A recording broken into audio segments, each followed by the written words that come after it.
Yes people, balik lagi dengan saya Widi Sasongko di Manchester United. Fans Indonesia, pertandingan Manchester United di Old Trafford melawan Chelsea.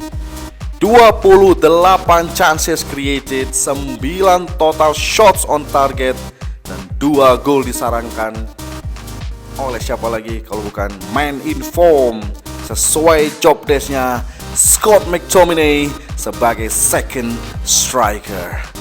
Mari kita bahas pertandingannya.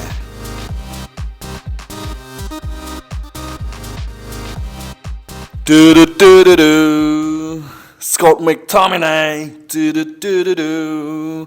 Scott McTominay. Ya, Scott McTominay dimaksimalkan kembali oleh Erik ten Hag dan tetap dipercaya walaupun tetap dia setelannya passingnya jelek, tidak mau pressing.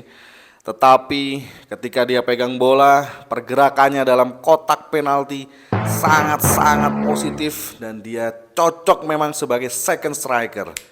Dan ya harusnya ini adalah posisi dari Bruno Fernandes, tetapi ya Bruno Fernandes sepertinya tergantikan oleh peran Scott McTominay. Dan akhirnya Manchester United memetik hasil yang menurut saya tetap ini adalah ugly win ya. Kenapa gue bilang ugly win? Ya, kita bermain dengan tim Chelsea yang sangat luar biasa bapuknya ya. Tanpa Conor Gallagher yang kena suspension red card. Tentu saja daya gedor dan kreativitas dari Cole Palmer ini tidak kelihatan. Meskipun Cole Palmer bikin gol, tetapi balik lagi nggak ada teman kreatif di situ, hanya ada pelari-pelari cepat, ya, macam Raheem Sterling dan juga Mikhailo Backstreet Boys Mudryk. Ya. Akhirnya Chelsea yang miskin taktik itu pun nggak bisa ngerepotin MU secara maksimal. Ya, mereka kurang klinikal. Kita lihat peluang-peluang Chelsea ada sekitarnya 3 peluang emas. Ya, baik itu dari Nicholas Jackson, Raheem Sterling dan juga Broha, dan setengah peluang dari Mudryk. Tetapi balik lagi Chelsea yang gak klinikal ini sama statistiknya dengan Manchester United yang juga tidak klinikal. Ya, harusnya Alejandro Garnacho 2 peluang, penalti dari Bruno Fernandes yang gagal total ya, ini mengkhawatirkan ya buat fans Manchester United. Tidak bisa seorang kapten regular taker dari penalti Bruno Fernandes mengecewakan. Ya, bahkan Scott McTominay harusnya bisa bikin 4 gol. Ya, selain 2 golnya itu ada free header yang jaraknya sangat dekat dengan kiper tapi masih bisa di save karena sundulannya lurus. Dan juga ada kesalahan dari Robert Sanchez kiper Chelsea, passing ke Anthony. Anthony nggak egois, dia kasih ke Scott McTominay. Scott McTominay harusnya kalau dia memang memutuskan untuk egois, minimal hit on target. Tetapi ya tendangan kaki kirinya jelek banget. Harusnya itu dipassing ke Rasmus Højlund yang sudah tidak terkawal. Nah, ini problem lagi bagi Manchester United. Mereka harus bisa mencari Rasmus Højlund. Karena berkali-kali Rasmus Højlund ini punya posisi yang lebih baik. Tetapi ya Anthony, Scott McTominay, Garnacho semuanya milih untuk nendang masing-masing.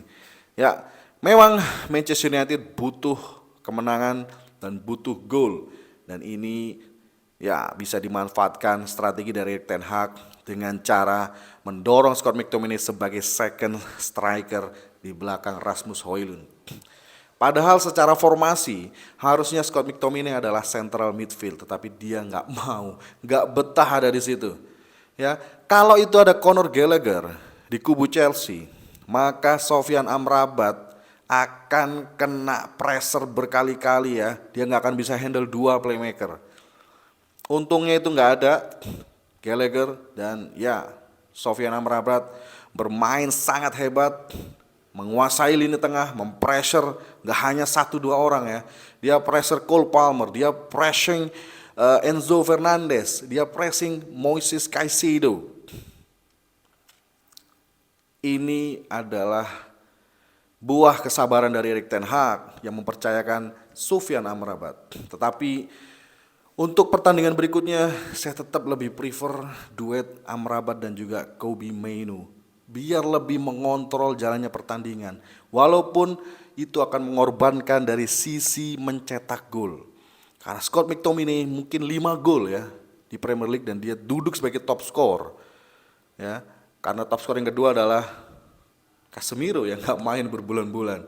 Nah ini luar biasa, masih banyak PR dari Manchester United yang harus diselesaikan oleh Erik ten Hag kalau ingin bersaing ya di peringkat 4. Karena kita tahu Manchester City kalah dari Aston Villa, City turun di poin ke peringkat keempat, Aston Villa peringkat ketiga. Ini juga kejutan yang luar biasa dan ini juga sangat membantu tim seperti Manchester United untuk bisa mengejar sedikit demi sedikit ya. Next pertandingan akan lebih menantang. Mungkin kita masih dihibur dulu oleh Bournemouth, walaupun gue nggak yakin kita bisa menang mudah dengan Bournemouth. Mereka inform Bournemouth hari Sabtu jam 10 malam. Bournemouth ini melalui pemainnya seperti Solanke, kemudian Semenyo dan juga Tavernier, ini sangat merepotkan. Ya, mereka sangat kreatif dan ini akan jadi tantangan bagi Erik ten Hag untuk memilih strategi yang tepat. Ya. Erik ten Hag berhasil menyingkirkan pemain-pemain yang gak mau lari. Bisaka, Anthony Martial, Marcus Rashford. Kemudian pemain yang sudah habis seperti Victor Lindelof, udah gak usah dipercaya lagi. Pasang Luke Shaw sebagai center back di sebelah kiri dan Reguilon di sebelah full back kiri. Kita akan lihat free flow serangan dari Manchester United. Seperti Reguilon yang masuk di babak kedua. Sangat luar biasa membantu effort dari Alejandro Garnacho. 3 poin penting dipetik oleh Manchester United. Tes sesungguhnya adalah di Bayern Munchen ya dan juga di akhir pekan minggu depan melawan Liverpool. Apakah kita akan bisa menang? Ya, selama kita bisa memanfaatkan Scott McTominay dan melihat posisi dari Rasmus Højlund untuk diberikan umpan, saya yakin Manchester United akan bisa berbuat lebih daripada biasanya ketika melawan Munchen dan juga Liverpool. Terima kasih sudah menonton. Minggu yang ceria, tengah pekan yang ceria. Semoga kita bisa build up dan juga menang lawan Bournemouth untuk bekal di 2 pertandingan berat di minggu depan. Saya Widhi Sasongko undur diri. Buat yang belum subscribe silahkan subscribe dan thank you for watching. Scott McTominay. Come on.